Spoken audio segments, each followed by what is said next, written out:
Queen Wu Episode 2 starts with a flashback to 28 years ago, during the Dongmying Festival.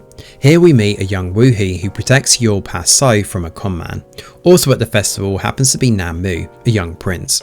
Wu He's skills impress him and he asks about her. The scene then cuts to another flashback, and in this scene we're introduced to Wu He from 8 years back.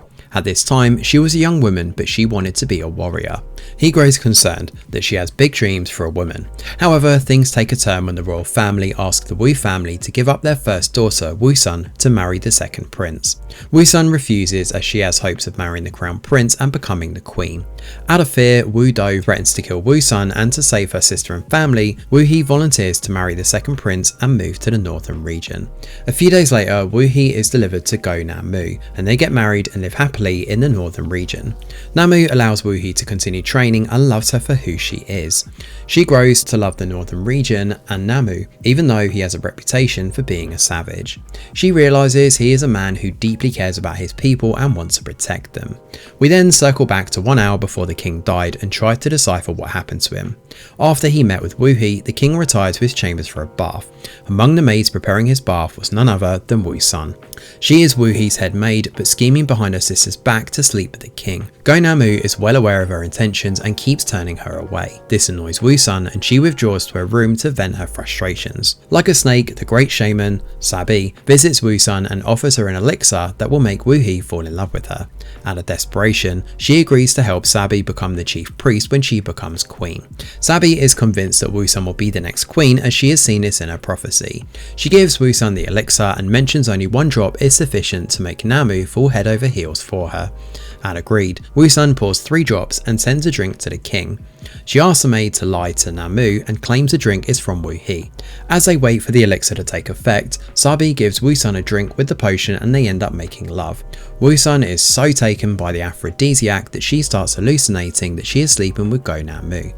After an intense romp in the sheets with Sabi, Wu He gets ready to visit Nam Mu's chambers. However, she senses trouble when she overhears the king's maid crying after finding him dead on his bed.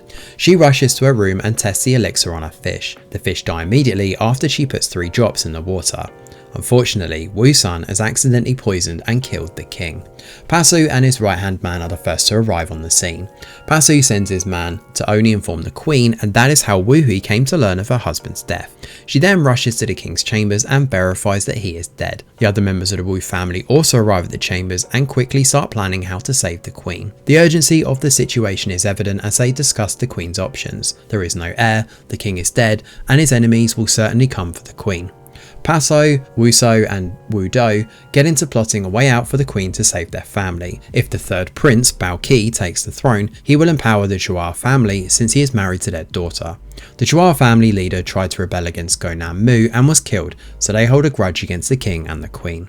Meanwhile, if Pei Wei, the original crown prince who was banished, returns to take the throne, the Wu family will suffer an even worse fate. The Wu family can only hope that the Wandang army that had once sworn allegiance to the king and queen will join with Wu He, but that is still a big risk. In the end, Pa-Su suggests that the queen should run away or get into levirate marriage with one of the king's brothers, like Bao Qi. Even though he is a prince, he would need justification to stand a chance at getting the throne. He can get that justification by marrying the queen and getting the support of the Wu family. However, Bao Qi is known to be a savage and Wu Su quickly refuses to allow Wu He to marry him. However, she makes up her mind and agrees to the marriage. Wu Sun tries to dissuade her sister, but Wu He is smart. She quickly figures out that Wu Sun is hiding something from her. Meanwhile, Pa-Su sends his man to arrest everyone who served the king that day. He is trying to keep the king's death a secret to give the queen enough time to escape while also trying to find out the truth. It is agreed that the queen will travel to Bao Qi's region and convince him to marry her. For their plan to work, Queen Wu has to return with Bao Qi the next day before the Jaeger conference.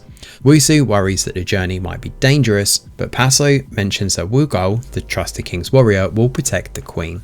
Mu Gao is released from prison and Pa-Su notifies him that the king is dead. Mu Gao assumes that the king might have died from his wounds and considers committing suicide. However, Pa-Su reminds him of the king's orders to protect Queen Wu if something ever happens to him. Mu Gao sets off to hire a new horseman called Moshi. Mochi used to be part of the Wang Dang and was kicked out. Now he is drowning in gambling debt and agrees to help Mughal for a hefty sum of money. Before leaving, Queen Wu frees Go Namu's messenger bird and leaves a note about her next chess game. She remains optimistic that she will return and finish the game of Paso. The Queen and the Wu family quickly make preparations to sneak the Queen out of the palace before nightfall. Everyone is anxious about the journey and convincing Baoqi to marry Queen Wu. Wu Do orders Wu Sun to make sure that Queen Wu will seduce Baoqi by all means possible. With everything set, the Queen, led by Mochi and Mughal, sneak out of the palace. As soon as they leave, Paso orders the guards to lock the gates and puts Wang Dang soldiers all over the palace for protection. He also continues looking into the king's death and discovers Namu was poisoned. He summons a royal physician from the palace jail and orders him to find the culprit. Speaking of which, someone tries to send a message to alert the people outside the palace that the king is dead. Paso had anticipated this and ordered his men to kill all the messenger birds leaving the palace, but one bird escapes. Paso retrieves a vinegar written message from one of the birds and deciphers the message.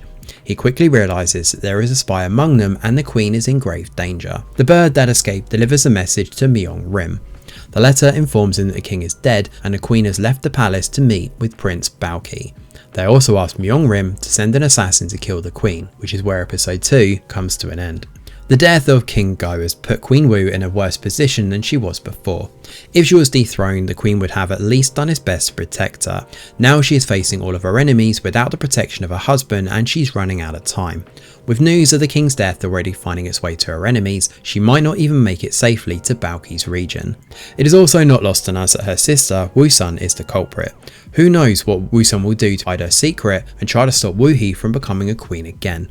Was the shame in using her to kill the king, or was it just a coincidence that Wu Sun accidentally killed Namu? I'm also not sure Paso should trust his right hand man. That man intentionally let that one messenger bird get away. Is he the hidden one?